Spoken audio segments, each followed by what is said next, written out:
العالمين والصلاة والسلام على سيد المرسلين وخاتم النبيين ورحمة للعالمين وشفيع المذنبين والمخاطب بطه وياسين أبي القاسم محمد وآله وعطرته الطيبين الطاهرين المعصومين لا سيما على بقية الله في الأرضين وحجته على العالمين الإمام المنتظر والحجة الثاني شرع عجل اللهم له الفرج ولعنة الله على أعدائهم أجمعين. أما بعد فقد قال الله الحكيم في محكم كتابه الكريم بسم الله الرحمن الرحيم ومن تبعني فإنه مني وقال ربنا ولا تزغ قلوبنا بعد إذ هديتنا وهب لنا من لدنك رحمة إنك أنت الوهاب.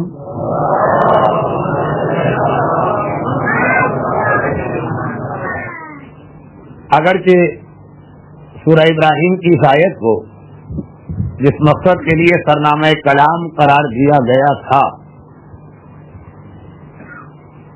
میری عادت کے مطابق وہ مقصد تو حاصل نہ ہوا اور اس آیت پر سیر حاصل بحث نہ ہو سکی، اور آج یہ آخری مجلس جو 30ویں کی مجلس کی کہی جا سکتی ہے اس کا وقت آ گیا. لیکن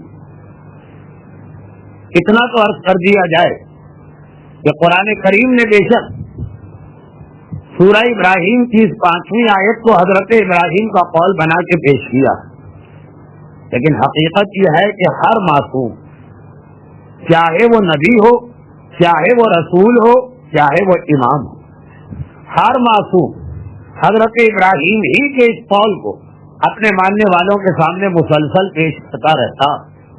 اور ہمارے زمانے کے امام بھی اپنے ماننے والوں کو اپنے دادا حضرت اسماعیل ہی کا یہ قول یاد دلا رہے ہیں، وَمَن تَبِعَنِي فَإِنَّهُ مِنِّي، جو میری پیروی کر رہا ہے، جو میرے نقش قدم پہ چل رہا ہے، جو عقیدے کے ساتھ عمل میں بھی میرے ساتھ ہے، جو دل کے ساتھ اعضاء و جوارح میں بھی میرے ساتھ ہے، فقط وہی میرا. اور سورہ آل عمران کی وہ مشہور آیت جسے آج کی آخری مجلس میں خطبے کے بعد تلاوت کیا گیا، یہ اسی امام زمانہ کے حوالے سے صاحب ایمان کے لیے ایک بہت بڑے خطرے کی نشاندہی کر رہی. ربنا لا تزغ قلوبنا بعد إذ هديتنا، یہ آیت خاص مومن کے لیے ہے، اس آیت کا کسی غیر مومن سے تعلق نہیں. اے ہمارے پروردگار، جب ہمیں ہدایت مل چکی ہے اس کے بعد پھر ہم گمراہ نہ ہونے پائیں. اے ہمارے پروردگار، ہمارے دل ہدایت پانے کے بعد پھر کجی کا یا ٹیڑھ کا شکار نہ ہونے پائیں. یہ وہی کہے گا جو صاحب ہدایت. اب یہ آیت سب سے زیادہ اس کا اطلاع اگرچہ ہر نبی، ہر رسول، ہر امام کے زمانے میں ایسے واقعات ہوئے کہ ہدایت پانے والے اسی کے زمانے میں گمراہی کا شکار ہو گئے، جس کے لیے فقہ اسلامی میں ایک لفظ بھی استعمال ہوتا ہے، مرتد. لیکن سب سے بڑے پیمانے پر، وسیع پیمانے پر، بڑی کثیر تعداد میں یہ تبدیلی آتی ہے نبی، رسول اور امام کے دنیا سے جانے کے بعد. ربنا لا تزغ قلوبنا بعد إذ هديتنا، ہر نبی اور امام کے زمانے میں اکا دکا 5، 10، 15، 50، 100، 200 کی مثال ملے گی، لیکن سینکڑوں اور ہزاروں کی تعداد میں لوگ ہدایت کے راستے پہ آ کے دوبارہ گمراہی میں چلے جائیں، یہ عموماً زندگی میں نہیں ہوتا. یہ اس نبی کے، اس رسول کے، اس امام کے، اس حجت خدا کے دنیا سے اٹھ جانے کے بعد ہوتا. لیکن اس کے اندر واحد ایکسپشن یا استثناء ہمارے زمانے کے امام کا، کہ جہاں مسئلہ الٹا ہوگا کہ جب تک وہ غیبت کے عالم میں آنکھوں سے پنہا لوگ زیارت نہیں کر رہے، لوگ ان کے کمالات کا براہ راست مشاہدہ نہیں کر رہے، اس وقت تک تو ان کا کلمہ پڑھا جائے گا، اس وقت تک تو ان سے محبت کی جائے گی، اس وقت تک تو دل میں یہ ارادہ بھی کیا جائے گا کہ انہی کے ساتھی بنیں گے. لیکن جب وہ ظاہر ہو جائیں گے, جب براہ راست صاحب ایمان ان کی زیارت کرے گا, جب سورج بادلوں کی اور سے نکل کے ہر ایک کے سر پہ واضح طور پہ چمکنے لگے گا, تب ان کی مخالفت ہوگی, تب ان کا ساتھ چھوڑا جائے گا. 1,34,000 انبیاء اور 12 اماموں میں غالباً یا تو ایک مولا کائنات کو یہ مرحلہ دیکھنا پڑا کہ رسول کی زندگی محبت کا دعویٰ کرنے والے بعد میں گمراہ ہوئے, لیکن ان کی اکثریت وہ جو پیغمبر کے زمانے میں بھی دل سے علی کو نہیں مان رہے, حالات کے تحت, زمانے کے دباؤ کے تحت, پیغمبر اسلام کے سامنے ہونے کی وجہ سے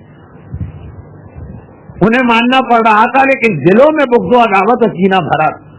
زمانے کے امام کے ساتھ معاملہ بالکل برعکس, واقعاً اس کی غیبت میں اس سے محبت کرنے والے, واقعاً اس کی غیبت میں اس کے نام پہ جان دینے والے, واقعاً اس کی غیبت میں اس کے لیے ایک ایک لمحہ ظہور کی دعا کر کر کے گزارنے والے اس کے ظہور کے بعد ایک کثیر تعداد میں مخالف ہوں گے. ربنا لا تزغ قلوبنا بعد إذ هديتنا, اے ہمارے پروردگار وہ جو بھی ہوں سو ہوں, ہم ان میں شامل نہ ہوں جو ہدایت پانے کے بعد پھر گمراہ ہو گئے. اور اسی منزل پر ایک مشہور جملہ یاد دلا دیا جائے جو مختلف حوالوں سے تاریخ میں ہمارے سامنے آتا رہا, اور یہ چھوٹے چھوٹے جملے شاید میں ہر سال پڑھ رہا ہوں تو کوئی قباحت بھی نہیں اگر آدھے منٹ کی بات کی تکرار ہو جائے. یہ طریقہ کار کیا ہوگا کہ ہدایت پہ آنے والے کو گمراہ کیا جائے. حاکم شام کا طریقہ کار جب بیٹھتا ہے تو ایک طرف تلوار رکھ کے بیٹھتا ہے اور دوسری جانب درہم و دینار اور اشرفیوں کی تھیلی. آدھے لوگوں کو تلوار کے ذریعے سیدھا کرتا ہوں, آدھے لوگوں کو لالچ دولت کے ذریعے. جو میں نے پچھلے سال ایک جملہ کہا تھا کہ جو آخری زمانے میں حاکم شام کا سیدھا ہاتھ اور حاکم شام کا الٹا ہاتھ, دو الگ الگ شخصیتیں بن کے آ جائے گا. ایک کا نام سفیانی ہوگا جو تلوار کا مظاہرہ کرے گا, ایک کا نام دجال ہوگا جو پیار اور محبت اور دولت کے ذریعے سے صاحب ایمان کو خریدے گا. اور تاریخ اسلام آج کی رات یا آج کا دن یا آج کا دن جو گزرا یا آج کی رات, شاید 2-3 دن میں یہاں پہ یہ فیصلہ ہو کہ پہلی سفر اگر کل چاند ہو گیا تھا تو آج کا یہ سارا دن جو 2 گھنٹے پہلے ختم ہوا وہ پہلی سفر تھی, اور اگر چاند نہیں ہوا جیسے پاکستان میں نہیں ہوا ہے تو آج یہ شب یکم سفر. بہرحال یہ پہلی سفر کی تاریخ, یہ خود تاریخ میں اسی چیز کی ایک مثال بن کے آ رہی ہے کہ کس طرح سے تلوار اور دولت کے ذریعے سے ان لوگوں کو گمراہ کیا جاتا ہے یا بہکایا جاتا جو پہلے بڑے لمبے چوڑے دعوے کیا کرتے ہیں. یہ تاریخ جناب زید کی شہادت کی تاریخ ہے بنا برے قول مشہور. جناب زید جو چوتھے امام کی ایک ایسی اولاد تھے کہ جن کے فضائل و کمالات اتنے زیادہ تھے کہ لوگوں کو یہ شک ہونے لگا کہ 5واں امام ہے یا جناب زید امام. اور اس سے پہلے کہ میں بات کو آگے بڑھاؤں, ایک چیز کی وضاحت شروع میں کر دوں.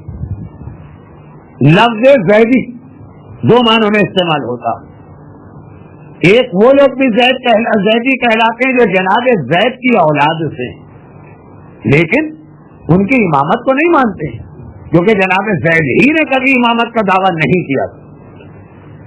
وہ جناب زید کی اولاد میں ہے اور اسی عقیدے پر ہیں کہ جو ان کے مورث اعلیٰ یا جد بزرگوار جناب زید کا عقیدہ.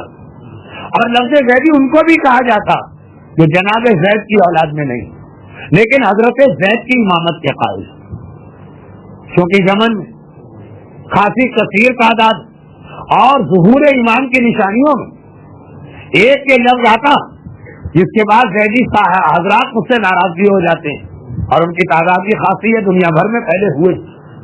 تو یہ وضاحت میں آج الگ سے کر رہا ہوں. ظہور ایمان کے حالات میں کیا آتا, وہی نقطہ جو پہلے گزرا, ذرا سے اس کی وضاحت, اور جس حوالے سے جناب زید کا نام آیا اس نقطے کی وضاحت.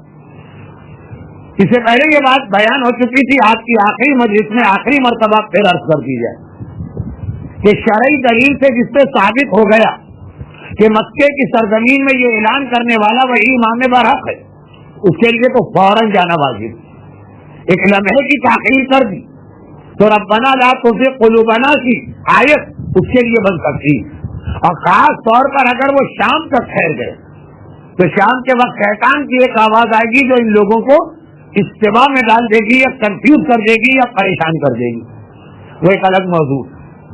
لیکن جس کے لیے ابھی یہ ثابت نہیں ہو رہا وہ ہے بڑا مخلص، سلمان سے زیادہ مخلص کون ہوگا، لیکن ابھی اس کے لیے ثابت نہیں ہو رہا، اور خاص طور پر آخری زمانے میں یہ مسئلہ اس لیے بڑھ جائے گا کہ امام کے آنے سے پہلے 12 جھوٹے امام تو آئیں گے ہی آئیں گے، اور 40 بھی آ سکتے ہیں اور 70 بھی آ سکتے ہیں، تو اس وجہ سے تو اور زیادہ آدمی پریشان ہو جائے گا وہ اعلان سن کر۔ اب جو لوگوں نے اپنے حساب سے اس کے اندازے لگائے ہوئے ہیں، کیونکہ وہ اندازے ہیں، روایتوں میں اشارے ہیں، وہ یقینی بات نہیں۔ مثلا چھوٹی سی بات کرتا ہوں کہ سب سے زیادہ ذہن میں یہ ہے کہ جمعے کے دن اور عاشور کی تاریخ، مگر یہ دونوں چیزیں بھی یقینی نہیں۔ کیا روایتوں میں برابر سے یہ نہیں کہ میرا بیٹا شب قدر میں ظاہر ہوگا 23 رمضان، اور کیا خود جمعے کے دن دنیا بھر کی مسجدوں میں امام زمانہ کی جو زیارت اس لیے پڑھی جاتی ہے کہ جمعہ امام کا دن، اسی میں یہ نظر نہیں کہ آج کا دن وہ ہے کہ المتوقع فیہ ظہور، مولا آپ کے ظاہر ہونے کی آج توقع ہے، یقین نہیں ہے، ہو سکتا ہے کہ آپ ہفتے کو آ جائیں۔ تو یہ جو ہمارے پاس امام کو پہچاننے کی باتیں، ان کے بارے میں تو روایت میں آ گیا کہ اسے وہ نشانی نہ سمجھنا جیسے سلمان والی نشانیاں کہ جمعے کو آئے تو وہ امام ہوگا، اور اگر کسی نے پیر کے دن کہا کہ میں امام ہوں تو فقط اس لیے ہم اس کی بات نہ سنیں کہ وہ پیر کے دن کا اعلان، 10 محرم کا اعلان ہو تو ہم اسے امام سمجھیں، اور اگر 23 رمضان کا اعلان ہے یا ہم کوئی تاریخ کا اعلان ہے 11 ربیع الثانی، تو ہم اس لیے اس دعوے پہ توجہ نہ دیں کہ اس تاریخ کو تو امام آ ہی نہیں سکتے، یہ دھوکہ۔ اسی میں وہ غلط فہمی بھی ہے جو پرسوں کی تاریخ کو بیان ہونا چاہیے تھی، لیکن میں نے سوا گھنٹہ 1 گھنٹہ 20 منٹ آپ کا وقت لیا، پھر بھی بہت سی باتیں رہ گئی۔ لوگوں نے کہا کہ اگر فضولیات کو کاٹ دیا جائے، تکرار کو کاٹ دیا جائے تو وقت اتنا زیادہ آپ نے نہیں لیا، خیر وہ تو ایک الگ مسئلہ۔ خلاصہ یہ کہ یہ والا اصول کہ جس عاشور کو امام آنے والے اسی دن نوروز بھی ہوگا، پرسوں نوروز کا دن۔ ایک برادر محترم نے پوچھا کہ مولانا یہ پرسوں تھا کہ کل تھا؟ اس لیے کہ پرسوں تو 20 مارچ تھی اور نوروز ہمیشہ 21 مارچ کو ہوتا یا ہوتی ہے، پتہ نہیں، اس وقت میں کنفیوز ہو گیا کہ مذکر ہے کہ مؤنث ہے۔ خیر، روزے نوروز یا عید نوروز 3 سال 21 مارچ کو ہوگی، چوتھے سال 20 مارچ کو۔ جب فروری میں 1 مہینہ 1 دن زیادہ آ جائے گا تو اس کی وجہ سے مارچ میں 1 دن کم کرنا پڑتا، یعنی 21 مارچ 20 مارچ کو نوروز کی واقع ہو جائے گی جس سال فروری 29 کی ہو، فروری 29 کی ہو کہ فروری 29 کا ہو، خیر چھوڑ کی اور کا کو چھوڑے، اصل بات پہلے پوری ہو جائے۔ تو یہ بھی کہ جی امام تو اس سال آئیں گے جس سال نوروز اور عاشورہ 1 دن پڑے، یہ بھی کوئی ایسی یقینی نشانی نہیں۔ اس میں تو پھر 10 اور 12 15 20 سال تک آدمی کو انتظار کرنا پڑے گا۔ جیسے فرض پیچھے کسی سال عاشورہ نوروز کے دن پڑ گئے اور امام نہیں آئے، تو اب مطلب یہ کہ 50 سال اب آپ بیٹھے رہیے اور یہ سمجھیے کہ 50 سال تک تو امام آ ہی نہیں سکتے، تو 50 سال کے بعد دوبارہ عاشورہ نوروز کے دن پڑے گا۔ تو یہ سارے اندازے ہیں جسے معصوم نے المتوقع فیہ ظہورت کہہ کر کہ جمعہ جیسی اہم نشانی کا وہ بھی یقینی نہیں ہے، خالی مولا آپ کا ظہور ایکسپیکٹڈ ہے جمعے کے دن، کنفرم وہ بھی نہیں ہے، تو کہا کہ یہ ساری نشانیاں نہیں، ان کی مدد سے کوئی صحیح اور غلط امام کا فیصلہ نہیں کرے، تو جب شک میں پڑ جائے تو اسے انتظار کرنا، اور جہاں اتنا ٹھہر گیا وہاں یہ کچھ وقت اور ٹھہرنے کی اسے شرعی اجازت، شک کے عالم میں، یقین کے عالم میں نہیں۔ لیکن اس بات کو بہرحال ذہن میں رکھنا کہ جب امام ظاہر ہوں گے تو ہندوستان اور پاکستان کے علاقے کے مومنین چاہے ان کو یقین بھی ہو کہ یہ امام آ چکے، پھر بھی وہ فوراً امام کے ساتھ اس لیے شامل نہیں ہو سکیں گے کہ وہ ایک اور جہاد کر رہے ہوں گے سید حسنی کے ساتھ۔ ایک وہ سید زادہ جو امام حسن کی اولاد میں ہونے کی بنا پر جب ہمارے کوئی مرجع تبائی کے لقب سے آتے ہیں تو ذہن ادھر چلے جاتے ہیں، کیونکہ جتنے تبائی ہیں سب امام حسن کی اولاد۔ سید حسن ہندوستان اور پاکستان اور چین تک کے علاقوں میں ایک تبلیغ کر رہے ہوں گے، ایک جہاد کر رہے ہوں گے۔ جہاد صرف تلوار کا نہیں ہوتا، زبان کا بھی ہوتا۔ تو خیر وہ امام سے آ کے کوفے میں ملیں گے، اور جب وہ امام سے کچھ نشانیاں مانگیں گے، کچھ ہے نشانیاں، اس کے بعد آخری جملہ یہ کہ ان کا سارا لشکر امام کی بیعت کر لے گا، 4000 زیدی امام کی بیعت نہیں کریں گے، اور اتنا مخالف ہوں گے کہ امام کی تلوار سے مارے جائیں گے۔ تو اب لوگ چونکتے ہیں، خاص طور پہ جہاں جہاں زیدی وہ ہیں کہ جو زید کی اولاد میں، یہ مولانا تو آج ہمارے خلاف حدیث پڑھتے ہیں، یا تو سارے سب 4,000 قتل کرواتے کہ 4000 سید مارے جائیں گے، 4000 مرزا مارے جائیں گے، 4000 شیخ مارے جائیں گے، 4000 پٹھان مارے جائیں گے، تو برا نہیں ہوگا۔ زیدی کیوں کا؟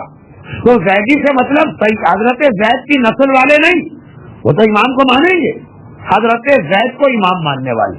وہ نہ صرف یہ کہ فرقہ گزر چکا، بلکہ آخری زمانے میں پھر زور پکڑے گا اور طاقت اختیار کرے گا۔ لیکن سوال یہ پیدا ہوتا ہے یہ فرقہ بنا ہی کیوں؟ اور جب بنا تو ایک گمنام سا فرقہ نہیں رہا، تاریخ میں اس کے اثرات پہلے بھی تھے اور آج بھی ہیں، فقط اس لیے کہ جناب زید کی شخصیت اتنی عظیم شخصیت تھی کہ ذرا سا دور رہنے والا وہ پریشان ہو گیا کہ امام باقر کو امام مانا جائے کہ جناب زید کو امام مانا جائے۔ کمالات کے اعتبار سے جناب زید بھی اسے ایسے ہی نظر آ رہے تھے، واقعاً اتنی عظیم شخصیت، اور کیوں بڑی مظلومیت کے ساتھ شہید ہونے والے تھے۔ تو میرا چوتھا امام حد سے زیادہ اظہار محبت بھی کرتا تھا، بعض مصلحتوں کی بنا پر امام اپنی اولاد میں کسی غیر معصوم کی محبت کرتے، اس سے محبت کرتے تو عام دیکھنے والا مجمع وہ دھوکے میں مبتلا ہو جاتا۔ اسی لیے کہا گیا صرف دیکھنے میں اکتفا نہ کرو، آگے بڑھ کے مسئلہ پوچھ بھی لو۔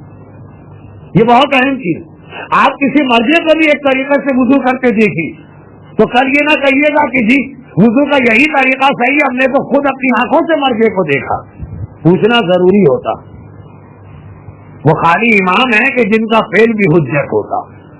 ہو سکتا ہے کہ یہ مرجع بیمار ہو سکتا ہے کہ اس مرجع کے لیے عارضی طور پہ کوئی ایسا مسئلہ کہ اس طرح سے وضو کرنا اس کے لیے ممکن نہ رہا ہو ایک عام آدمی کے لیے۔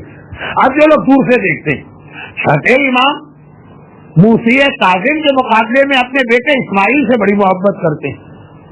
ایک دلیل بنا لی انہوں نے بعد میں کہ اسماعیل امام، اس کی وجہ بتائی تھی چھٹے امام، لیکن انہیں بتائی تھی نا جو قریب جا کے پوچھے کہ مولا امام تو بننے والے ہیں موسی کاظم اور آپ اتنی محبت کر رہے ہیں اسماعیل سے، کا اس لیے کر رہا ہوں کہ یہ اپنے والدین کا سب سے زیادہ اطاعت گزار ہے میری غیر معصوم اولاد میں۔ یہ امامت کی وجہ سے محبت نہیں ہو رہی ہے، اس کے کردار کی وجہ سے ہو رہی ہے۔ جس نے پوچھا اسے پتا چلا، یہ بھی پتا چلا کہ محبت کیوں کی جا رہی، اور یہ بھی پتا چلا کہ اطاعت والدین اور خدمت والدین کتنی اہم نے کی۔ چوتھا امام جناب زید سے حد سے زیادہ محبت کا اظہار کرتا، یعنی اگر یہ جملہ توہین نہ بنے، میں ڈر رہا ہوں، تو لوگوں کے سامنے پانچویں امام کو اس طرح سے گود میں بٹھا کے ان کے سر پہ ہاتھ نہیں پھیرتے جس طرح زید کو بٹھا کے، بچپنے کی بات، فقط اس لیے کہ امام کی اس اولاد کو اس مظلومیت کے ساتھ شہید ہونا کہ اس شہادت کی وجہ سے امام باپ بہرحال باپ ہوتا، امام معصوم بھی ہے، کیا امام مظلوم علی اکبر کی شہادت سے متاثر نہ ہوئے؟ ہم کہیں کہ وہ امام معصوم تھے، اس لیے بیٹے کی موت کا بھی کوئی فرق نہ پڑا، خوشی سے قربانی دی، لیکن کیفیت یہ تھی کہ اکبر کی سواری کے پیچھے پیچھے چلتے جا رہے، اور اکبر سے یہ کہا کہ تیرا کوئی جوان بیٹا نہیں ہے، تجھے نہیں پتا بوڑھے باپ پہ کیا گزر رہے۔ چوتھے امام کو معلوم کہ میرا یہ بیٹا کتنی مظلومیت سے شہید ہوگا، وہ اس لیے محبت کی جا رہی، تو جو قریب آ کے پوچھنے لگے انہیں تو بتا دیا، جو دور دور سے یہ منظر دیکھ کے چلے گئے وہ یہ سمجھے کہ بعد میں زید امام بننے والے، اور کمالات ایسے تھے کہ واقعاً ایک عام انسان ان کو امام سمجھ سکتا۔ 80 ہجری میں ان کی ولادت ہوئی، اور 122 ہجری یکم سفر کو انہوں نے اپنا جہاد شروع کیا، 42 سال کی عمر میں یہ شہید ہوئے۔ لیکن وہ شہادت کیسے ہوئی؟ وہ اس کا آج کی تاریخ سے تعلق ہونے کے علاوہ جناب زید کا میرے موضوع سے کیا تعلق ہے؟ وہ تعلق یہ کہ اپنا جہاد شروع کرنے سے پہلے بنو امیہ کے ظالم ترین حکمرانوں کی وجہ سے عام اسلامی معاشرہ جو بے چین ہو رہا تھا، اور لوگوں نے ان کے ہاتھ پر آ کر بیعت کی کہ اتنی طاقتور اور ظالم حکومت کے خلاف اگر ہم جنگ کرنا چاہیں تو اولاد رسول میں سے کوئی ہمارا قائد بنے تو ہم کامیاب ہو سکتے ہیں، ورنہ عام آدمی تو بنو امیہ کی طاقت کی وجہ سے گھر سے نکلنے کی ہمت نہ کریں گے۔ میں نے اس سے پہلے بھی عرض کیا، مختار ابن ابی عبیدہ ثقفی کا صحیح جہاد تھا، چوتھے امام نے خاموشی اختیار کی۔ جناب زید کا صحیح جہاد تھا، پانچویں امام نے خاموشی اختیار کی، اشارتاً تعریف کی، لیکن اس سے زیادہ اہم فریضہ یعنی علم پھیلانا چوتھا اور پانچواں امام اس میں مشغول رہا، کیونکہ یہ آج کی مجلس کا آخری نقطہ بننے والا، اس لیے میں نے جملہ ابھی سے عرض کر دیا۔ لیکن چھٹے امام نے کہا کہ خدا رحمت نازل کرے میرے چچا زید پر، جب تک کہ زید جیسے ہمارے شیعہ میدان میں آتے رہیں گے اس وقت تک خدا ہمارے شیعوں پہ اپنی رحمتیں اور برکتیں نازل کرتا رہے گا، اور میں اس کے گھرانے کے تمام اخراجات کا ذمہ دار ہوں۔ شہید صدر شیعہ تاریخ کے حوالے سے جو مختصر کتاب لکھی ہے اس کے آخری صفحے میں یہ روایت ہے، میں اسی روایت پہ کتاب ختم کی، 80 صفحے کی ایک مختصر کتاب ہے شہید باقر صدر تاریخ تشیع۔ خیر واپس آئی تو جناب زید کو ہر طرف سے لشکر پہ لشکر مل رہی، ہاتھ پر بیعت کرنے والوں کی ایک کثیر تعداد ہو گئی، اور جناب زید پھر میدان میں تشریف لاتے، مگر اس وقت کے بھی ظالم حکمران نے اپنے دادا حاکم شام کی طرح وہی طریقہ اختیار کیا کہ پہلے تو تلوار کے ذریعے ڈرا کے آدھے سے زیادہ آدمیوں کو روک لیا، پھر ایک بہت اہم شخصیت قاضی شرح تو ہے ہی برا، ایک اور بہت اہم شخصیت مسلمانوں کے ایک بہت ہی مشہور عالم جناب زید کا انہوں نے ساتھ دیا فتوا دے کر کہ ان کا ساتھ دینا واجب ہے اور ظالم حکومت کے خلاف جہاد واجب، ان کو امام اعظم کا لقب دے کر اور باقاعدہ انہیں شاہی مفتی بنا کر جناب زید سے چھوڑ لیا گیا، اور ان کا سوچنا تھا کہ کثیر تعداد میں عوام الناس بھی ان کے ساتھ چلے گئے، زید اکیلے رہ گئے، اور کوئی ہوتا تو گھبرا کے گھر بیٹھ جاتا، لیکن بہرحال خون تو رگوں میں سرکار سید الشہداء کا تھا، تنہا رہ گئے تو کیا ہوا، وہ جہاد کیا جس کے نتیجے میں شہید ہوئے، ساتھیوں نے خفیہ طریقے سے کہیں دفن کر دیا۔ ظالم حکمران کا انتقام اس طرح پورا نہیں ہوتا، ہاشمی شہزادوں سے ان کی قبر کو ڈھونڈ کے میت کو نکالا گیا، 4 سال تک کوفے کے محلہ کناسہ میں انہیں سولی پہ لٹکایا گیا، جانوروں نے ان کے جسم پہ گھونسلے بنا لیے۔ یہ بھی ایک اعجاز نصر امامت کا کہ 4 سال ہوا میں یہ جسم لٹکا رہا، خراب نہیں ہوا، 4 سال بعد بھی سولی سے اتار کر جب یہ دیکھا کہ یہ تو ایک معجزہ بنتا جا رہا، تو سولی سے اتار کے دفن نہیں کیا گیا، اس لاشے کو آگ میں جلایا گیا۔ وہ زید شہید یکم سفر یا 3 سفر یا 7 سفر ان کی شہادت، 8 سفر شہادت کی تاریخ کہی جاتی، مگر آج اس کا تذکرہ اس لیے آئے کہ کربلا سے لے کے 11ویں امام تک بار بار تاریخ میں یہ واقعات ریپیٹ ہوئے کہ ساتھ دینے والے, بڑے لمبے لمبے دعوے کرنے والے, اپنے قائد کو یہ یقین دہانی کرانے والے کہ آپ کا دشمن بعد میں آئے گا, پہلے ہم جان دیں گے. لیکن جب ظالم کی تلوار آئی یا ظالم کے درہم و دینار کی تھیلیاں کھلی, سب ساتھ ہو کے چلے گئے. زمانے کا امام ہماری ہر دعائے ظہور کے جواب میں پلٹ کے یہ کہتا کہ بلا تو رہے ہو, لیکن کیا ابھی اتنا حوصلہ ہے کہ نہ تلوار سے ڈرو نہ درہم و دینار کو دیکھ کر گمراہ ہو؟ اتنی طاقت آ گئی ہے, اپنے نفس کو اتنا طاقتور بنا لیا ہے. حضرت امام خمینی رضوان اللہ علیہ 60 حدیث کتاب 40 حدیث, پہلی حدیث کیا لکھی؟ وہ مشہور ترین حدیث, لیکن اتنی اہم ہے کہ اپنی کتاب 40 حدیثوں میں پہلی حدیث اس کو بناتے ہیں کہ جب ایک جہاد سے لشکر اسلام آیا اور ذرا اطمینان کی سانس لی. جہاد آسان چیز نہیں ہوتا, بھوک پیاس گرمی دشمنوں کا مقابلہ, میدانوں میں رہنا, صحراؤں کی خاص جاننا, واپس آئے اطمینان کی سانس لی. پیغمبر نے فرمایا اطمینان کی سانس کیوں لی؟ ارے اب اس سے بڑے جہاد کے لیے تیار ہو جاؤ. گھبرا گئے وہ لوگ. جب چھوٹے جہاد میں ہمیں اتنی تکلیف اور زحمت اٹھانا پڑی, وہ یاد ہے نا آپ کو وہ نمازی کا واقعہ, نماز توڑ کے مسجد سے کیسا بھاگا جیسے رسیاں توڑا کے کوئی بھاگتا, کم آتا تھا. آیا ایسے ایک نماز کے پیچھے جو پتہ نہیں کس موڈ میں تھے, انہوں نے الحمد کے سورے کے بعد سورہ بقرہ شروع کر دی. ایک پارہ 2 پارے تقریباً 2.5 پارے کے برابر سورہ بقرہ, آدھا گھنٹہ 1 گھنٹہ گزر گیا, تب جا کے اللہ اکبر سبحان ربی اللہ ہوئی. خیر جوتو کر کے نماز مکمل تھی. 10-12 دن بعد پھر گزرا, وہ وہی ایک نماز سے علم کے بعد علم ترى کیف فعل ربک باصحاب الفیل. ارے مرتبہ نیت توڑ کے جماعت توڑ کے اس طرح بھاگا, رسی توڑا کے جیسے جانور بھاگتا. ارے کیا ہوا؟ صاحب پچھلے مہینے آیا تھا, انہوں نے سورہ بقرہ شروع کی, گائے والا سورہ 1 گھنٹے کا تھا, تو آج تو انہوں نے سورہ فیل شروع کیا ہے, یہ تو ہاتھی والا سورہ ہے, وہ اگر 1 گھنٹے کا ہے تو یہ تو 5 گھنٹے کا ہوگا. بیچارے کو کیا پتا کہ اس کے اندر 2 منٹ بھی نہیں لگتے.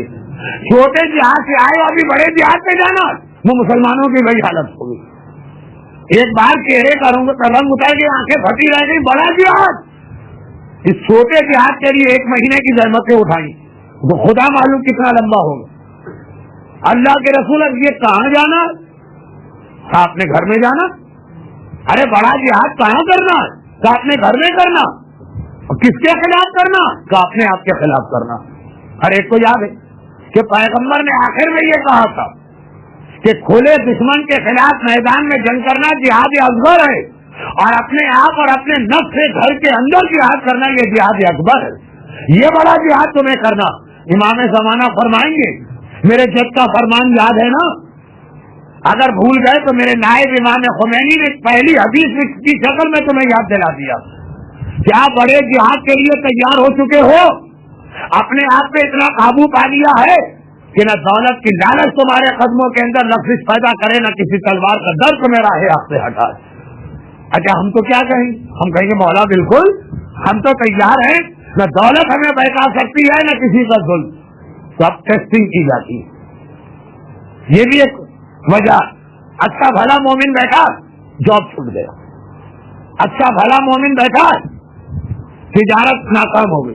اچھا بھلا مومن بیٹھا, مالی پریشانی آ گئی. یہ دیکھیے امتحان لیا جا رہا کہ جب وہ جہاد اصغر کرو گے تو جہاد اکبر کی ٹریننگ پہلے ہونی چاہیے. حاکم شام الٹے ہاتھ میں درہم و دینار کی تھیلی رکھ کے بیٹھا, جناب زید شہید کے خلاف اہم ترین شخصیت کو امام اعظم کا ٹائٹل اور اشرفیاں دے کے توڑا گیا. تم کیسے ہو؟ تم ایسے ہو کہ نہیں؟ امتحان لیا جا رہا, ذرا سا تمہیں آزمائش میں ڈالا گیا. ظہور امام کے بعد کئی سال تک امام کے ساتھیوں کو فقر و فاقے کی زحمت برداشت کرنا ہوگی, اور دجال کے ساتھیوں کو پیٹ بھر کے روٹی دی جا رہی ہوگی. تو ذرا دیکھتے ہیں کیا حالت ہے تمہاری. معلوم ہوا ایک نوکری چھوٹ گئی, روزگار کا مسئلہ پیش آ گیا, وہ اللے پللے اور ایسو آرام نہ رہے, بعض ضروریات کو بھی چھوڑنا پڑا. بعض لوگ تو واقعی ایسے کہ کوئی ایسو آرام نہیں, عام چیزیں اس کے اندر بھی کمی کرنا پڑی. اب ان کی کیا حالت, دلوں میں شک پیدا ہو رہی, راہ خدا کو چھوڑ کے شیطان کے راستے میں قدم بڑھا رہے ہیں, درہم و دینار کی خاطر اپنے ایمان کو بیچ رہے ہیں, رزق حرام اور گناہ کی جانب جا رہے ہیں یا نہیں. کتنے ہی مشکلات پیش نہ آئے, یہ اسی طرح سے اپنے عقیدے پہ ڈٹے ہوئے ہیں کہ جو حرام ہے وہ حرام ہے, اس کی جانب نہیں جانا. یہ ہماری ایک آزمائش ہوتی ہے. اور یاد رکھیے, یہ بھی ایک بہت اہم چیز کہ روایتوں میں یہ بتایا گیا ہے کہ جو جتنا زیادہ متقی ہوتا جائے گا اتنا زیادہ خدا اسے اس امتحان میں مبتلا کرتا جائے گا. حضرت ایوب کے حوالے سے شیطان نے یہی تو کہا تھا نا, خدا بندہ اگر تیرے یہاں آسمانوں پر ایوب کی بڑی تعریف ہوتی, جناب آدم کے واقعے سے انکار کے بعد شیطان کو آسمانوں سے نکالا تو گیا تھا, لیکن جنت سے آسمانوں میں آنے کی اجازت. حضرت عیسیٰ کے ظاہر ہونے کے بعد پھر اس کے اوپر آخری 3 آسمان روک دیے گئے, پہلے 4 آسمانوں تک جا سکتا تھا, اور پیغمبر کی ولادت کے دن پھر آسمانوں کا راستہ بند ہوا. تو حضرت ایوب کے زمانے تک شیطان کا آسمان پہ آنا جانا, اور وہاں فرشتوں کی بات وہ بڑی توجہ سے سنتا اور جلدی سے دوڑ کے آتا. اور اس دنیا میں جو شیطان کے نمائندے ہوتے, جادوگر, علم نجوم کے ماہر, کاہن, جن کا یہ کہنا ہے کہ جن ان کے پاس آتے وہ غیب کی خبریں دیتے, انہیں آ کے بتاتا بھائی فلاں آدمی سے کہہ دو کہ آج اس کا بیٹا مرنے والا. اوپر سن کے آیا کہ ملک الموت کہہ رہا تھا کہ آج شام کو مجھے فلاں آدمی کے گھر جانا ہے اس کے بیٹے کی روح قبض کرنے کے. وہ آ کے اپنے نمائندے سے کہتا تھا فلاں عورت سے کہہ دو تم بیوہ ہونے والی ہو, وہاں سن کے آ رہا. تو بہرحال حضرت ایوب کے زمانے تک اس کو آنے جانے کی اجازت, اور اس زمانے کی شیطان کی خبر بالکل صحیح نکلتی. یہ کہا جاتا ہے نا کہ دنیا کا ہر علم ترقی کر رہا, علم نجوم ترقی نہیں کر رہا. پہلے زمانے میں سچی خبریں ہوتی تھی, اب اتنی سچی نہیں نکلتی. تو وجہ یہ ہے کہ جو یہ علم نجوم کا بانی ہے اور جو علم کہانت کا بانی ہے اور جو غیب کی خبریں لانے والا ہے حضرت شیطان, پہلے زمانے میں اسے آخری آسمان تک جانے کی اجازت. حضرت عیسیٰ کے زمانے میں چلے آگے کے آسمان تک جا سکتا, اب بالکل راستہ بند ہو گیا. تو پرانے زمانے کے نجومیوں کی 100% خبر صحیح نکلتی. ہندو مذہب آج تک اسی پرانے زمانے کے نجوم پہ بھروسہ کر کے بیٹھا, اور حضرت عیسیٰ کے بعد آدھی خبریں صحیح تھی آدھی غلط تھی. اب ساری خبریں غلط ہوتی, اتفاقاً کوئی صحیح نکل جائے دوسری بات. تو اب شیطان نے کہا یہ جو بہت تعریف ہو رہی ہے ایوب کی کہ جی وہ بڑا شکر کرتا ہے, فرشتے بھی ان کا تذکرہ کر رہے ہیں, تو ایسا تو شکر کرے گا ہی جسے دولت بھی ملی ہے, اولاد بھی ملی ہے, اچھی بیوی بھی ملی ہے, جائیداد بھی ہے, درہم و دینار بھی, صحت مند بھی. آئے خدا ہم تو اس وقت جانے کہ یہ چیزیں چھن جائیں پھر وہ تیرا نام لے. تو حضرت ایوب کا واقعہ آپ کے سامنے, میں آپ کا وقت ضائع نہیں کرنا چاہتا ہوں. کہا جا جو تیرا دل چاہے کر, یہ میرا شکر گزار بندہ, بڑی سے بڑی مصیبت بھی ہوگی یہ دائرہ صبر سے باہر نہ نکلے گا. لیکن چھوٹے پیمانے پر ہر وہ امتحان جو بڑے پیمانے پر انبیاء کا لیا گیا, چھوٹے پیمانے پہ مومن کا لیا جائے. شرابی ہیں, کبابی ہیں, زانی ہیں, گناہگار, دولت بھی چلی آ رہی, جاب میں بھی روزانہ ترقی ملتی جا رہی ہے, بزنس بھی ایسا کامیاب ہو رہا ہے کہ مٹی میں ہاتھ ڈالے تو سونا بن رہا. اور ذرا سا پھر کسی ایسی جگہ پھنس گئے جہاں ہم جیسا کوئی آدمی تھا, خوف خدا پیدا ہوا, گناہوں کو چھوڑا, اب نماز پڑھیں گے, اب خمس دیں گے, اب داڑھی رکھیں گے, اب عورت حجاب کرے گی. پتا چلا کہ اب سونے کو ہاتھ لگاتے ہیں تو مٹی بن جاتی. ترقی تو درکنار, اب جاب ہی سے رخصت کر دیا گیا.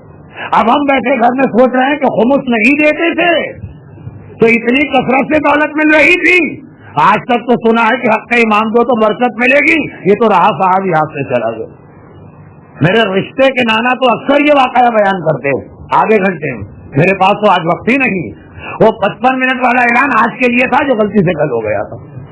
خیر خلاصہ یہ کہ صاحب تھے بڑے گناہگار تو بڑی جائیداد, پرانا زمانہ, زمینداری, جانور, سونا چاندی, کسی طرح وہ راہ خدا پہ آ گئے, نمازیں شروع کر دی, خمس دینے لگے. معلوم ہوا کہ زمینیں چھن گئی, چوری ہو گئی, سارا سونا ہاتھ سے نکل گیا. جانور, ایک زمیندار کی زندگی کا کتنا دارومدار جانور پر تھا, جانور مر گئے. اور پریشان گھر میں بیٹھے ہیں کہ یا اللہ یہ کیا ماجرا, جتنا تیرے آگے سجدہ کر رہا ہوں اتنی ہی پریشانی اور ہو رہی.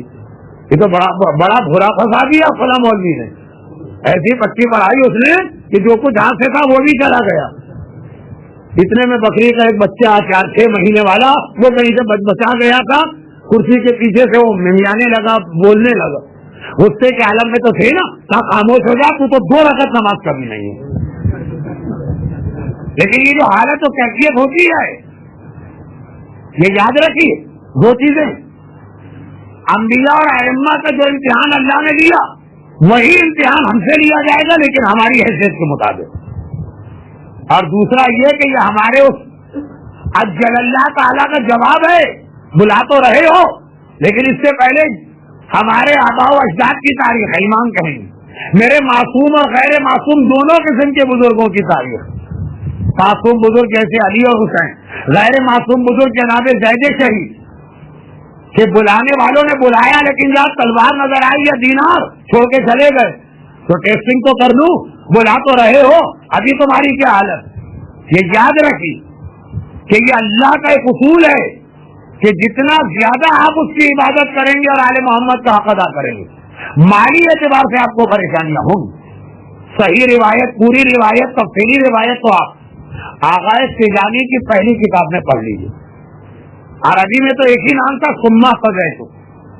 انگریزی میں بھی ایک ہی ترجمہ ہوا, دین آئی واز گائیڈڈ. اردو میں کئی ترجمے ہوئے, کسی نے تجلی نام رکھا, کسی نے پھر میں ہدایت آ گیا نام رکھا, لیکن اس کے اندر آپ پڑھیے کتاب کے شروع میں جو اپنا سفر نامہ لکھا ہے کہ جب میں نجف پہنچا تو 2 شخصیتوں نے مجھے بدل دیا. ایک تو مرحوم آیت اللہ خوئی کی جلالت علمی نے, اور پھر شہید باقر صدر جو ان کی عمر کے تھے, ان کے ساتھ بے تکلفی سے بات چیت کی.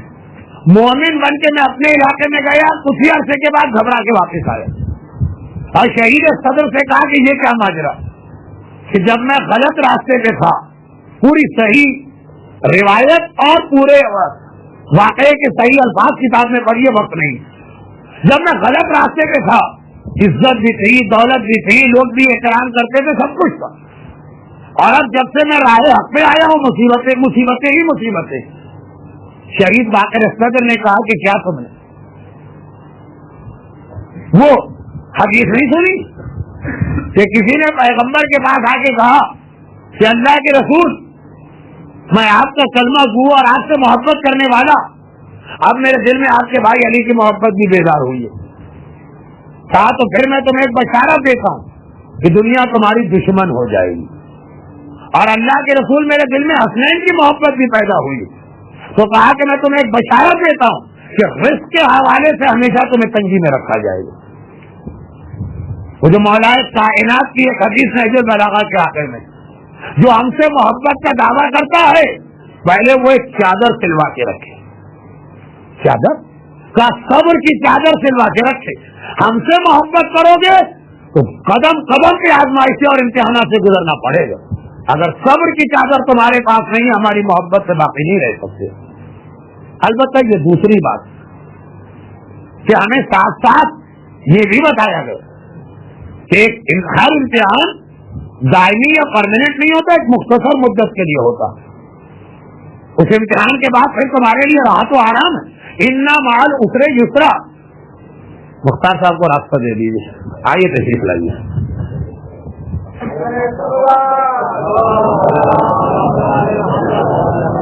انا مال اسرے یسرا, ایک ہر مشکل کے بعد راحت ہوتی ہے.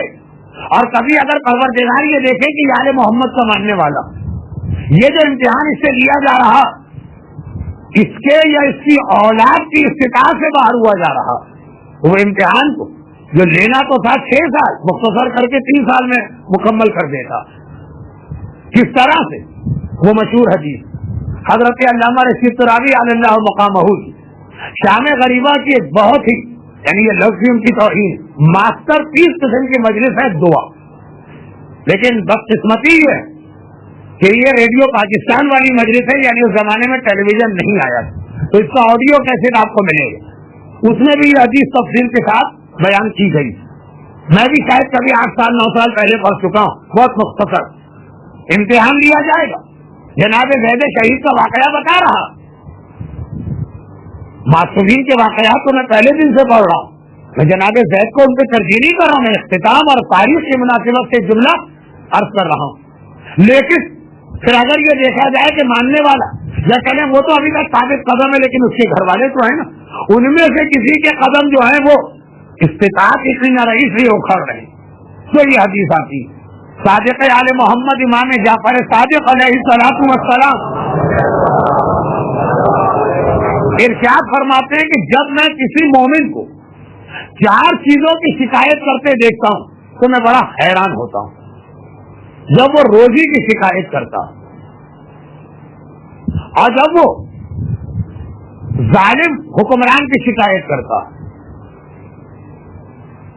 اور جب وہ دشمنوں کے حوالے سے شکایت کرتا، اور جب وہ اور کوئی مصیبت و پریشانی بیان کرتا. یہ جو چوتھا لفظ ہے اس میں امام نے ساری پریشانیاں ڈال دی. لفظ ہے جب وہ کسی ہم اور غم کی شکایت کرتا. نادی علی میں آپ نے ہم اور غم کا لفظ کو بار بار سنتے ہیں، حدیث کسا میں بھی ہم کا لفظ آتا ہے، غم کا لفظ. خیر، امام فرماتے میں حیران ہو جاتا ہوں. مجمع جو تھا وہ گھبرا گئے. مولا حیران کیوں ہوتے؟ مومن کو تو یہ چاروں پریشانیاں جگہ باتیں دیگرے آتی ہی رہتی. اچھا، امام نے یہ لفظ نہیں کہا جو اس سے پہلے کے معصومین نے کہا تھا. اس سے پہلے کے معصومین کئی دفعہ کہہ چکے ہیں. جب ہمارا ماننے والا کوئی خوشی مناتا ہے، اس کے گھر میں کوئی خوشی ہوئی، شادی ہوئی کہ اولاد ہوئی کہ نیا مکان خریدا کہ اچھا روزگار لگ گئے، جب اس کے گھر میں خوشی ہوتی ہے تو اس کی خوشی میں ہم خوش ہوتے ہیں، اور جب وہ پریشان ہوتا ہے تو اس کی پریشانی میں ہم بھی پریشان ہو جاتے ہیں. اللہ اللہ، اس سے آقا کس کو ملے ہوں گے؟ ادنا غلاموں کے بارے میں کہہ رہے کہ پریشانی ان کے گھر میں آتی ہے، ہم پریشان ہوتے ہیں. اکیلے تم ہی پریشان نہیں ہو. اور یہ خالی حدیث ہی نہیں ہے، سورہ توبہ کی وہ آخری آیت بھی، جسے ایک مسلمان نے اس لیے قرآن سے نکالنا چاہا کہ اس کے کمپیوٹر پہ فٹ نہیں اتر رہی تھی. یہ میں نے جمعے کے دن پڑھا. عزیز علیہ ما عنتم، یہ رسول جو اللہ نے بھیجا اس کے اوپر بڑا ذرا گزرتا ہے، شاہ گزرتا ہے، یہ پریشان ہو جاتا ہے تمہاری پریشانیوں سے. قرآن کی آیت سے لے کے معصوم کا فرمان سمجھ میں بھی آ رہا. ایسے ہی غلاموں کی شان بڑھانے والے آقا ہیں کہ ہماری خوشی میں امام خوش ہوتے ہیں، ہمارے غم میں امام غمگین ہوتے ہیں. آج چھٹے امام نے لفظ غمگین نہیں کہا، لفظ حیران کہا. کہنا یہ چاہیے تھا کہ جب ہمارا شیعہ روزگار کی پریشانی میں مبتلا ہو، دشمن کا خوف ہو جائے، ظالم حکمران کا مسئلہ ہو، اور یا کوئی بھی پریشانی ہو تو ہم بھی پریشان ہوتے. وہ نہیں کہا، وہ تو ان سے پہلے کے معصومین کہہ گئے. امام نے کہا میں حیران ہوتا ہوں. حیران اور پریشان کا فرق تو آپ کو معلوم ہے، سمجھانے کی ضرورت نہیں ہے. پھر بھی ایک لفظ کہہ دوں، اور وہ یہ کہ پریشان آپ کب ہوتے ہیں؟ کسی کی پریشانی کو اس وقت دیکھ کر جب اس کے پاس اپنی پریشانی دور کرنے کا کوئی راستہ نہیں. ایک بڑا پیاسا ہے، پیاس سے مر رہا ہے اور قریب میں پانی نہیں ہے، آپ بھی پریشان ہو جائیں.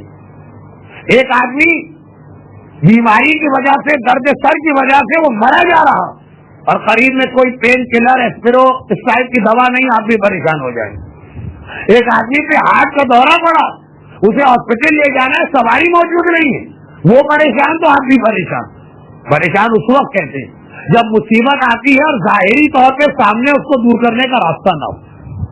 لیکن حیران کب ہوتا ہے کہ کسی پہ مصیبت آئے اور مصیبت کا حل اس کے سامنے ہو اور وہ ہاتھ بڑھا کے استعمال نہ کرے. ایک آدمی کہہ رہا میں پیاس سے مرا جا رہا ہوں، ہائے پیاس میں مر رہا ہوں، اور گلاس پانی کا گلاس سامنے رکھا. اب آپ پریشان نہیں ہوں گے، آپ حیران ہوں گے کہ ارے اس کو پانی چاہیے، یہ پیاس کر رہا ہے تو یہ پانی تو سامنے ہے، پی کیوں نہیں رہا؟ وہاں بات کر کے مر گئے، وہ دھرا رہا پانی، والی بات نہیں کر رہا ہوں، پانی ایک آدمی کہہ رہا ہائے میں درد سر، میرا سر جو ہے درد سے پھٹا جا رہا. اب وہ اس لیے اس کے سر میں درد ہوا کہ میری مجلس میں بیٹھا ہوا ہے اور یہاں پہ مجلس کے اندر ایسپروس وغیرہ تو نہیں دی جاتی ہے مومنین کرام کو، جو کھانا پینا ہے باہر جا کے کھائیے، تو اس کو دیکھ کے ہم پریشان ہو جائیں گے۔ واقعا مومنین میں بہت سارے اس طرح بیٹھتے ہیں کہ ہم پریشان ہو جاتے ہیں۔ کسی طرح جلدی جلدی مجلس ختم کرو، اس کی بھی مصیبت ختم ہو، اور ہم جو یہ مصیبتیں دیکھ کے خود پریشان ہیں ہماری بھی پریشانی ختم ہو۔ لیکن ایک وہ آدمی کہہ رہا ہے درد درد درد، اس کے سامنے جس کے ہاتھ میں پین کلر یا درد دور کرنے والی دوا ہاتھ میں ہے اس کے، ہم حیران ہوتے ہیں کہ بھائی کیوں آخر یہ خود یہ دوا کیوں نہیں جاتا؟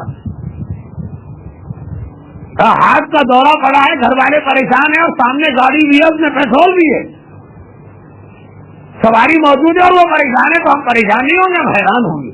اب مثالیں تو سینکڑوں بن جائیں گی۔ یہاں پہ چھٹے امام نے کہا جب کسی مومن نے یہ کہا کہ ہائے میرا روزگار، تو میں اس کو دیکھ کے پریشان نہیں ہوتا ہوں، حیران ہو جاتا ہوں۔ اگر کسی نے کہا دشمن مجھے مارے ڈال رہے ہیں، امام فرما رہے ہیں، میں پریشان نہیں ہوتا ہوں، میں حیران ہو جاتا ہوں۔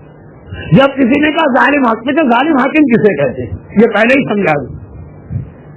ظالم حاکم ہر اس کو آدمی کو کہتے ہیں کہ جو آدمی کسی کے ماتا ہے تو اس کا باس اس کو پریشان کر رہا ہو۔ ملازمتوں میں اکثر یہ مسئلہ پیش آتا ہے، حاکم حاکم نہیں، جو ادارے کا مینیجر ہے وہ پریشان کر رہا،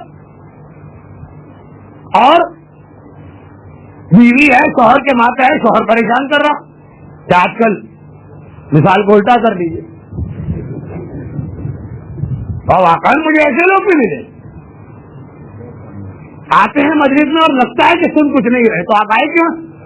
اس لیے آئے گھر جائیں گے تو وہاں تو بیوی مارتی ہے، تو 1 گھنٹہ تو اس سے نجات مل جائے گی۔ واقعی مجھے ملے ہیں لندن میں ایسے موقع ہے، یہ تو بات بہت پھیل جائے گی اور کل والا اعلان آج بھی شاید پورا نہ ہو سکے۔ تو خلاصہ یہ کہ اب یہ مجمع امام کی بات سن کے حیران ہو گئے، مولا اگر مومن کو روزگار کی پریشانی ہو تو کیا اس کے پاس ایسی چیز ہے جسے وہ استعمال نہیں کر رہا؟ تو آپ حیران ہو گئے۔ کہا جس کے پاس قرآن کی یہ 4 آیتیں موجود ہے، وہ ظالم حاکم، دشمن، روزگار اور کسی بھی غم کی وجہ سے کیوں پریشان ہو؟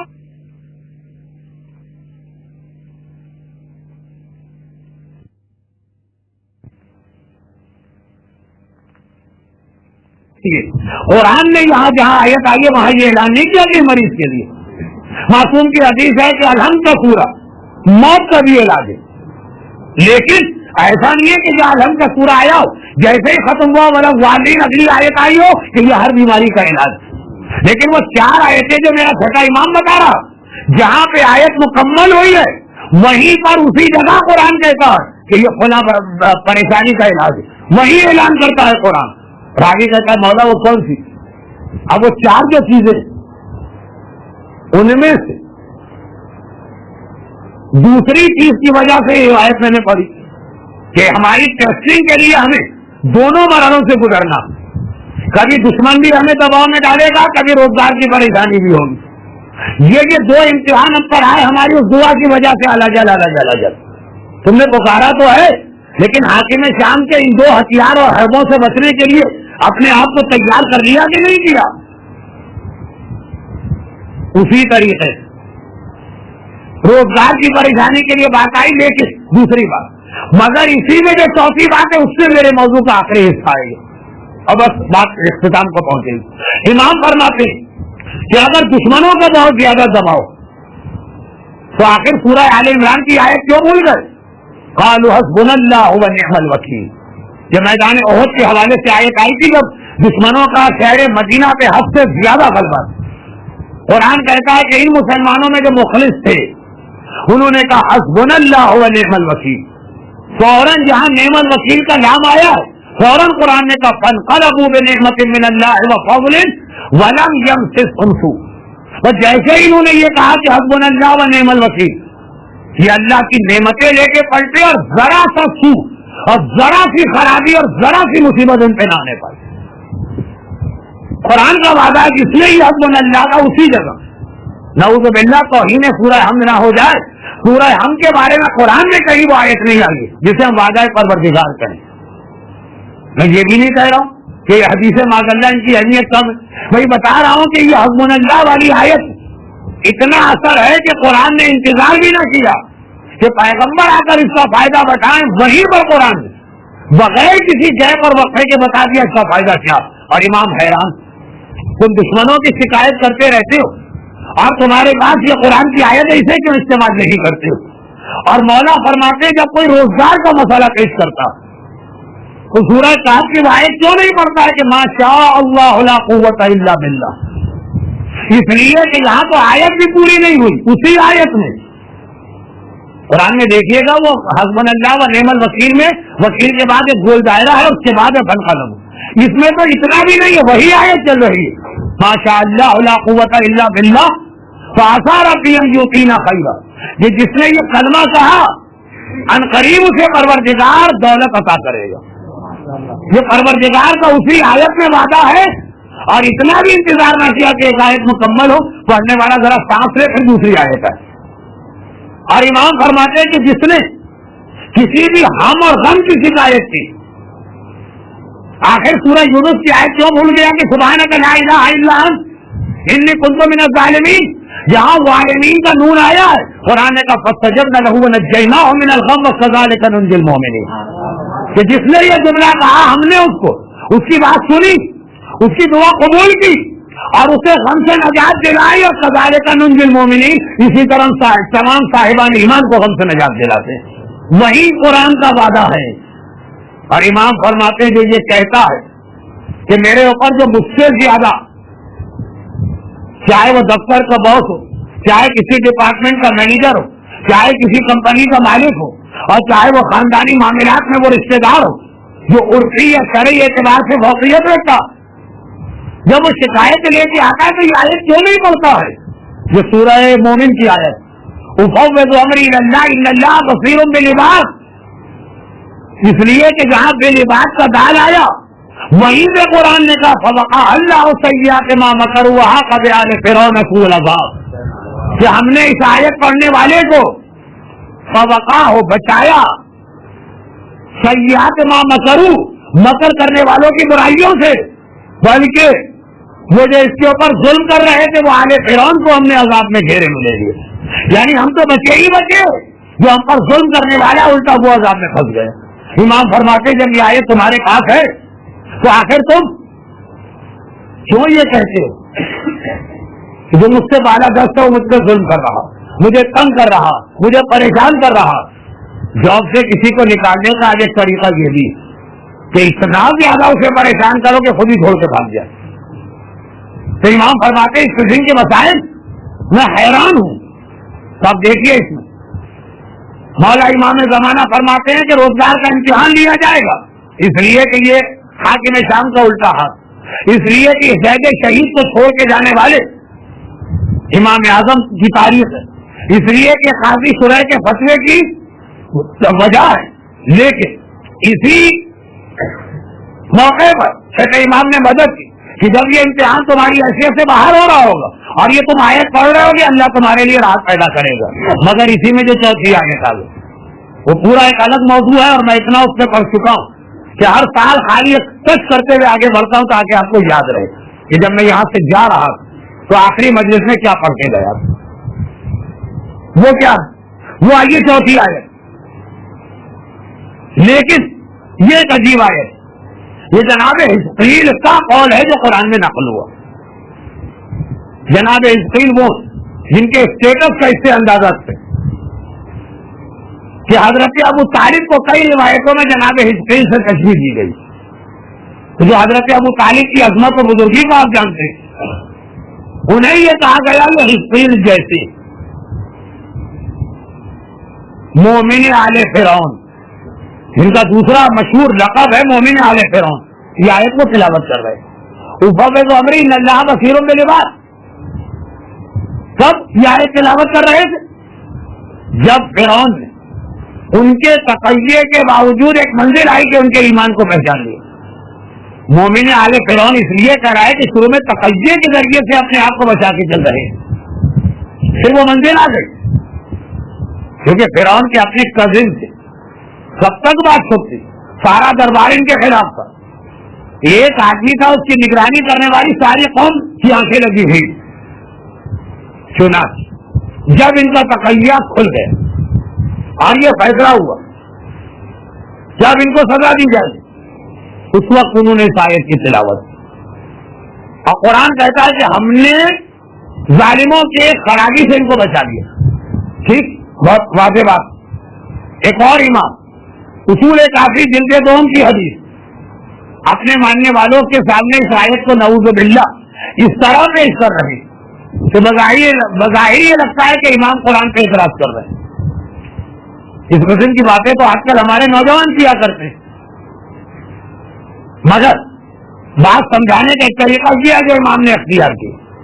امام نے اپنے سامنے بیٹھے مجمع سے کہا کہ ایک بات تو بتاؤ, قرآن کہتا ہے کہ جب حزقیل نے یہ کہا افوض امری الی اللہ ان اللہ بصیر بالعباد, تو اللہ نے ان کو ظالموں سے بچا دیا.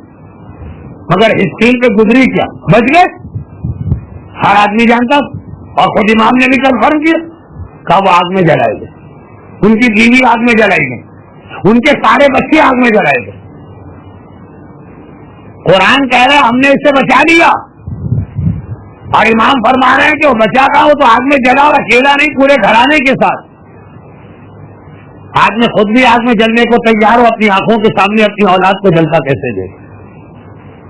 لیکن مسئلہ یہ نہیں ہے جناب حزقیل کا امتحان کیا ہوا, مسئلہ یہ ہے کہ قرآن کہہ رہا ہے فوقا ہم نے بچایا. یہ کیسا بچانا کہ جسے آپ بچا رہے ہیں وہ آگ میں جل گیا, اس کو بچانا کو تھوڑی کہتے. اچھا یہ وہ اعتراض جو آج کل کے بچے مثلا قرآن پہ کیا کرتے ہیں, یہ خدا نے کیا کہہ دیا, وہ آیت نے کیا کہہ دیا, وہ فلاں بات کیا آ گئی. امام معصوم یہ کیوں فرما رہے ہیں؟ تو اس لیے بتا رہے ہیں کہ امام یہ واضح کرنا چاہتے ہیں کہ ہر مومن کے نزدیک اہم ترین چیز کیا ہونی چاہیے, اپنی جان, اپنی اولاد, اپنی دولت, اپنا عہدہ. جو وزیر اعظم بھی تھے وہ عہدہ بھی چھوڑ دیا, انہوں نے چھوڑنا پڑا. جب مجمع اچھی طریقے سے اس آیت پہ غور کر کے پریشان ہو گیا کہ واقعاً امام کی بات تو صحیح ہے کہ وہ اپنے پورے گھر کے ساتھ آگ میں جلائے گئے, دولت گئی, عہدہ گیا, جان گئی, خاندان گیا, اولاد گئی. یہ قرآن نے کیا کہا کہ اللہ نے ان کو بچا دیا.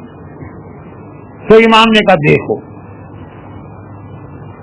پہلے یہ اپنے آپ سے پوچھو کہ جب جناب حزقیل یہ آیت پڑھ رہے تھے تو ان کی نیت کیا تھی, وہ کس نیت سے یہ آیت پڑھ رہے تھے. بھائی جیسی آپ دعا آپ جو مانگیں گے, جیسی آپ کی دعا ہوگی ویسا اللہ اسے قبول کرے تو اسے کہا جائے گا دعا پورا ہونا. آپ نے کچھ مانگا, آپ کی ماں نے کچھ اور مانگا, عموماً شادیوں میں یہ ہوتا ہے, بات پوری ہو گئی ماں والی, بات تو یہی کہیں گے میری دعا پوری نہیں ہوئی. آپ والی بات پوری ہو گئی, ماں کی بات پوری نہ ہوئی, تو دیکھنا پڑے گا کہ دونوں ماں بیٹے شادی کے لیے دعا مانگ رہے ہیں. آپ کے ذہن میں کون عورت ہے جس کے حوالے سے آپ بات کہہ رہے ہیں؟ امام فرماتے ہیں کہ دشمن سے بچنے کے لیے یہ آیت پڑھو, خدا کہتا ہے وہ سکھ میں بچائے گا. لیکن حزقیل نے دشمن سے بچنے کے لیے یہ آیت پڑھی ہی نہیں تھی. یعنی جب وہ آیت کی تلاوت کر رہے تھے افوض امری الی اللہ ان اللہ بصیر بالعباد, یہ کہہ ہی نہیں رہے تھے کہ خدا بندہ میں یہ آیت پڑھتا ہوں میرے عہدے کو بچا لینا. اگر وہ یہ کہتے تو قرآن کا وعدہ ہے کہ اب اس سے جو وہ مانگ رہے تھے وہ ان کو دیتے. انہوں نے وزیر اعظم کا عہدہ مانگا ہی نہیں. اگر وہ کہتے کہ اللہ میں اس لیے آیت پڑھ رہا ہوں کہ میری ساری دولت جائیداد یہ سب بچ جائے, اور قرآن نے کہا ہم نے ان کو بچا لیا ظالموں سے, تو اگر وہ دولت کے لیے دعا مانگتے ہم ان کی دولت بچا لیں. فکر حرکت و قدر ہمت اس لوگوں کی فارسی کمزور ہو گئی ہے, ترجمہ بعد میں کسی سے پوچھ لیجیے گا. لیکن انہوں نے اپنی جان کے لیے بھی آیت نہیں پڑھی, چاہے خدا میری جان خطرے میں آیت پڑھتا ہوں مجھے بچا لے. ارے انہوں نے اپنی اولاد کے لیے بھی آیت نہیں پڑھی, انہوں نے آیت پڑھی, خدا نے کہا جس نے یہ آیت پڑھی ہم اس کو بچا لیں گے. مگر سوال یہ ہے کہ خود آیت پڑھنے والے سے پوچھا جائے نا کہ تم کس نیت سے پڑھ رہے ہو. آیت وہ پڑھ رہا ہے, فیصلہ ہم کریں کہ ان کا مال بچنا چاہیے, انہیں چاہیے ہی نہیں مال. آیت وہ پڑھ رہے ہیں, فیصلہ ہم کریں کہ جان بچنی چاہیے. اپنے مسئلے میں تم جان کے لیے پڑھو گے تمہاری جان بچے, اولاد کے لیے پڑھو گے اولاد بچے. ان سے پوچھو گے کس لیے پڑھ رہے تھے. تو جناب حزقیل کہتے ہیں دولت گئی گئی، عہدہ گیا گیا، جان گئی گئی، اولاد گئی گئی، میں نے اس پہ توجہ بھی نہ دی. تو کربلا کا کوئی شہید اگر ہوتا اس سے کہا جاتا آج اللہ سے دعا کرو، اللہ تمہاری دعا قبول کر لے گا، وہ کیا دعا مانگتا؟ کیا خدا میری جان بچا دے؟ اس وقت کہتا نہیں یار خدا مجھے شہادت ملے اور سب سے پہلے ملے. دیکھنا پڑتا ہے نا کہ دعا مانگنے والا کیا دعا مانگ رہا ہے. اس لیے کہتے ہیں خدا بندہ دولت کی دعا ہی نہیں مانگ رہا، عہدے کی دعا ہی نہیں مانگ رہا، جان کی دعا ہی نہیں مانگ رہا. اے خدا اتنا دباؤ پڑ رہا، دونوں انداز سے حاکم شام کے دونوں ہاتھ فرعون کے ہاتھ بنے. اس دل کو لعنت بھی دے رہا ہے کہ تم وزیر اعظم ہو، جتنی دولت ہے اس سے زیادہ دوں گا، اور نہ مانے تو آگ میں جلا دوں گا. وہ ایک وقت دونوں کام کر رہا. آخری زمانے میں ہمارے لیے سفیانی اور دجال الگ الگ آ کے جو کام کریں گے اس دل میں ڈبل امتحان ہو گئے. اس سے گھبرا گئے. خدا بندہ میں کمزور انسان ہوں، غیر معصوم انسان.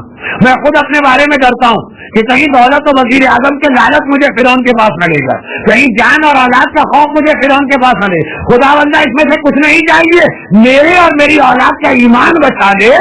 یہ نیت کے ساتھ افوض امری اللہ کا. اللہ نے کہا فوقاہ اللہ سیئات ما مکروا، ہم نے اس کو ظالم سے بچا کے اس کی دعا پوری کی. اس نے ایمان کی سلامتی مانگی تھی، چنانچہ وہ جل کے مر گیا، اس کی اولاد جل کے مر گئی، لیکن ایک ذرہ برابر بھی ان کے ایمان میں کبھی نہ واقع ہوئی. تو آخر میں امام نے کیا نتیجہ نکالا؟ امام نے کہا بس سنو، سب سے اہم مسئلہ مومن کے ذہن میں ہونا چاہیے میرا ایمان سلامت رہے. جو لوگ شروع مجلس سے بیٹھے ہیں اب ان کی سمجھ میں آیا ہوگا کہ آج کی مجلس کے خطبے میں ربنا لا تزغ قلوبنا کی تلاوت کیوں کی گئی. بات وہی بہت ہی سلامتی ہے. ایمان، مال رہے کہ نہ رہے، روزگار رہے کہ نہ رہے، جاب رہے کہ نہ رہے، ارے عہدہ رہے کہ نہ رہے، اولاد بھی رہے کہ نہ رہے، لیکن ایمان اپنا بھی رہے اور اپنی اولاد کا بھی رہے.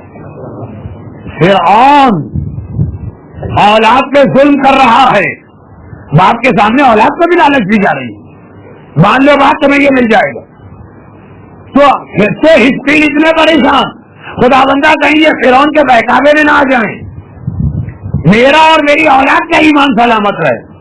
فرعون ظلم کرے تو ہسٹری اتنے بے چین ہوں کہ دولت کو بھولے، عہدے کو بھولے، جان کو بھولے کا بس ایمان بچ جائے. اور آج کا مومن اتنا لاپرواہ کہ اپنی اولاد کا ایمان اپنے ہاتھوں تباہ کر رہا اور بڑی خوشی کے ساتھ اہنتا ہوا نکلتا. ارے دیکھا آپ نے، ہم نے پلازما ٹی وی اپنے گھر میں لگا لیا. ارے وہ ابھی میچ ویچ چل رہے تھے نا، ہم نے 500 درہم دے کے لے لی ہے اس کی، وہ جو پیڈ قسم کا ٹیلی ویژن ہوتا ہے اس کی ممبر شپ لے لی ہے بڑے فخر کے ساتھ. ارے مولانا ہم نے لیٹسٹ ماڈل کا کمپیوٹر اپنے گھر میں لگا لیا. میں 200 سال پہلے کی کسی دیہاتی مسجد کا مٹی کا لوٹا استعمال کرنے والا اور سنگریزی اور کنکر استعمال کرنے والا کوئی ملا نہیں. میں آج کی شدید ترین دنیا میں رہتا ہوں، اس کے تقاضے بھی سمجھتا ہوں، اس میں کیا چیزیں ضروری ہیں وہ بھی سمجھتا ہوں.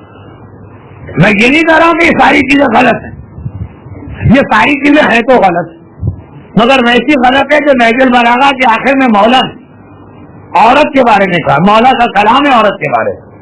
عورت ایک ایسی چیز ہے کہ نہ اس کے ساتھ رہا جا سکتا ہے نہ اس کے بغیر رہا جا سکتا. وہ ہر زبان میں پھر اس کے محاورے بنائے گئے. تو کوئی لڈو کہتا ہے کہ ایسے لڈو ہے کہ جس نے کھائے وہ بھی پچھتایا، جس نے نہیں کھایا وہ بھی پچھتایا. سانپ کے منہ کی چھچوندر ہے، نہ اگلی جائے نہ نگلی جائے. یہ سارے محاورے جو بناتے لیے گئے عورتوں کے بارے میں مولا کا کلام تھا، لیکن اصل میں اس کا اطلاق ہوگا اس ٹیلی ویژن پر، اس ڈش پر اور اس کمپیوٹر پر. اس کے بغیر بھی آج کی دنیا میں نہیں رہ سکتا انسان، اور اس کے ساتھ بھی نہیں رہا جا سکتا. وہ اسپیڈ ہے، اتنا ظالم ان کی اولاد کے ایمان میں حملہ کر رہا تو وہ ظلم اس کا ہے، پریشان بھی ہوگا.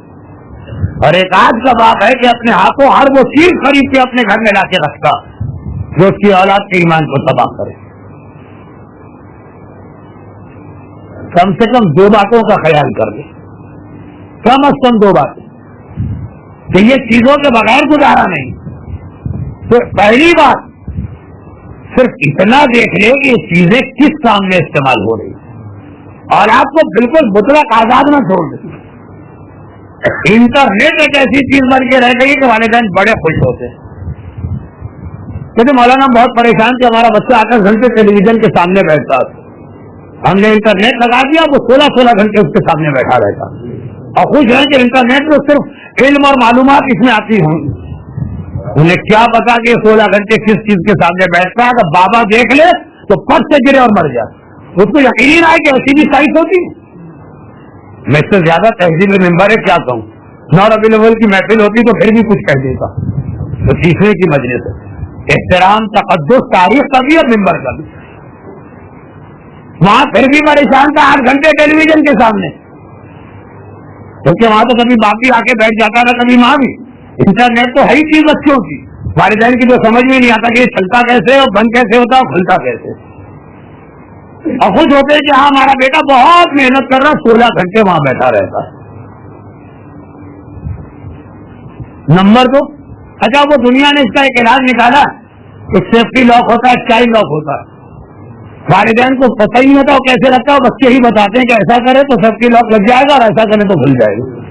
خیر اب وہ تو ایک الگ بات ہے. تو کم از کم یہ چیزوں کے بغیر بھی گزارا نہیں. میں بھی دے کنویں کا محنت میں ہم کو بننا ہے نا ہمارے بچوں کو، مگر ایک نگرانی کے ساتھ. اور نمبر 2، اس کے ساتھ پھر اس کے اثرات کو ظاہر کرنے والی چیز بھی دی.